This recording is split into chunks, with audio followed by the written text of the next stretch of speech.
Hello everyone, I am Dr. Eric Morrison. This is 7 Under 3, and I'll be covering trading education, more specifically Forex swing trading, using the TC2000 platform.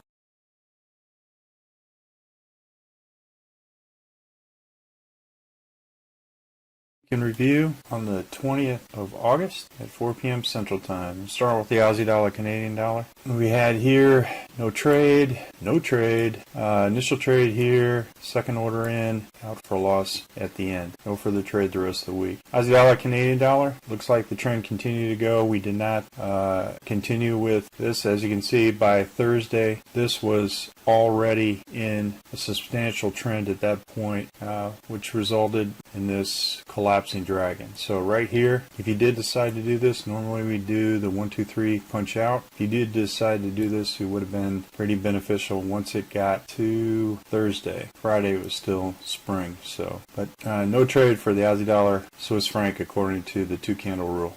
Same thing with Aussie Dollar, Japanese yen. Another collapsing dragon. As you can see, winter, spring, winter. And as soon as the dragon goes below the belly here, significant pressure to the downside. So there is major movement in pretty much all the currencies during this week, and we might start to see other markets heading in the direction based on valuations. Aussie Dollar, New Zealand Dollar was choppy throughout. We had here initial trade here with a loss, come back with a trade here with a quick out at the RL90, another trade here with a loss here, and one trade here with a small gain here. So very choppy here, but it also looks like another collapsing dragon here, but just doesn't want to go there. It's kind of resisting the downward pressure, but as you can see, significant collapsing dragons throughout. So we'll see. Usually this happens in threes as it comes down. We'll see if it has another leg to go down. But we have the Z3 here on the Heikin Ashi with potential target. Aussie Dollar, US Dollar, same thing. Another collapsing dragon. There we had a nice 1, 2, 3 punch out. Canadian Dollar, Swiss franc, nice 1, 2, 3 punch out. This is Friday, Sunday. Initial here out at 200, continue to go down and hit the Z3. Canadian Dollar, Japanese yen, continuation.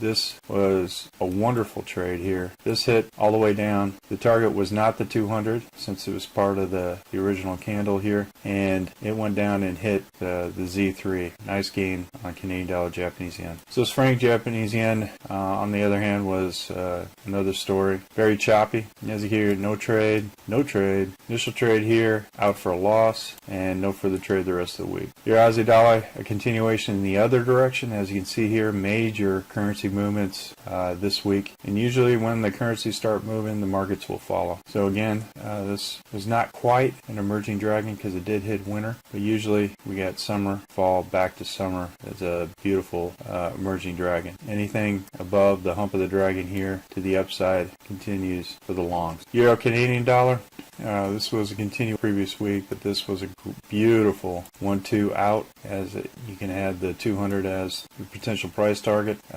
Wonderful 1-2 punch out. Euro, British pound, no trade here. Initial trade here for 1-2 out. No short here. Heikin Ashi was not in agreement. Euro, Japanese yen, beautiful 1-2 3 punch out. Hits the Z3 on the Heikin Ashi.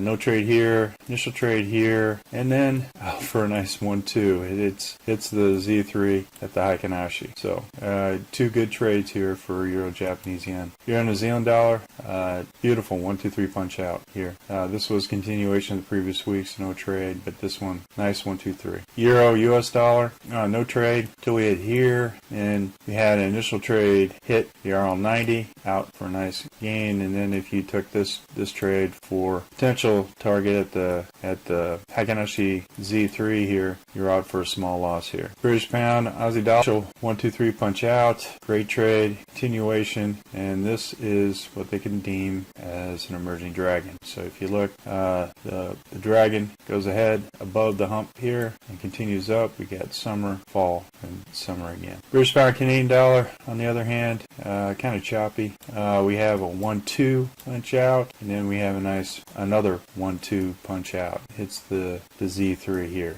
over on the Heikin Ashi, which which is a nice 1-2-3 punch out. British pound, Swiss franc, continuation of previous week, no trade. Initial trade here with a small gain at the end. British pound, Japanese yen, this is Friday, Sunday, continuation of previous week, another 1-2 out with a small gain at the end of the week. British pound, New Zealand dollar, initial 1, and if you use the RL90, you were out at the RL90. However, you had to have a small loss here, and then if you took this one for the Z3 up here on the Heikin Ashi, you would have been out for a loss. British pound, US dollar, initial trade here for a nice 1-2-3, no further trade the rest of the week. New Zealand Canadian dollar, initial trade here, nice 1-2-3 punch out. No trade here. Heikin Ashi was in the red, so you missed out on this loss. New Zealand Swiss franc, continuation from previous week, no trade. New Zealand Japanese yen, continuation previous week, no trade. Just continue to go down. See, this was kind of you had continuation of collapsing dragon, collapsing dragon. Collapsing dragon didn't collapse, build up all the way, but then as soon as it hit that belly of the dragon here, continued more to the downside. New Zealand US dollar here, 1-2-3 punch out, right? And it's wonderful, wonderful gain here. Use the RL90, or if you use the Z3, both beautiful gains here. US Canadian dollar, this is a 1-2-3 out at the RL90, continued up for nice gains there. Again, not a clean emerging dragon, but initial to the upside. Now this is a shooting star. This may do some rotate next week, so be on the lookout for potential retracement. Anything above Z3 excursion here might have more price action to the downside, especially if it goes below the low here of this shooting star. US Swiss franc, no trade here. Initial trade here with a loss here. Initial trade here with another loss here. US dollar Japanese yen, nice 1-2-3 punch out. Initial trade here with a loss. No further trade the rest of the week. Looking at silver, we had a collapsing dragon and then continues with this major candle surge to the downside. We'll see what happens with this, but it could have more price action to the downside with inflation and everything else going on. We'll see. But this isn't what they call like an exhaustion candle. Let's see how much it goes beyond the Z3 up there and then comes right back up. We might have more price action to the upside, but we'll see. So 2 collapsing dragons, 1 more would be the third, and then maybe a potential retracement. Same thing with gold. As you can see here, it struggled on this dragon here. Major exhaustion candle here to this side, then started to bounce back up. So last week we had the 1-2-3 and another 1-2 with a loss here, and now it's continuing to think about whether or not it's going to do a collapsing dragon. Any amount here below this belly of the dragon would initiate another collapsing dragon. Well folks, that's all I have for the Forex Week in Review. We're currently conducting a Forex boot camp and a Forex intermediate course. If you're interested, click on the link below. And remember, ruthless risk management. Have a great weekend. I'll see you on Sunday. Happy trading, everyone. Well, if you like this video, go ahead and hit the like button below and the subscribe button. And if you want more information on TC2000, I have an affiliate link below. If you open up a TC2000 account, you will receive a $25 discount using that link. Thank you for your time.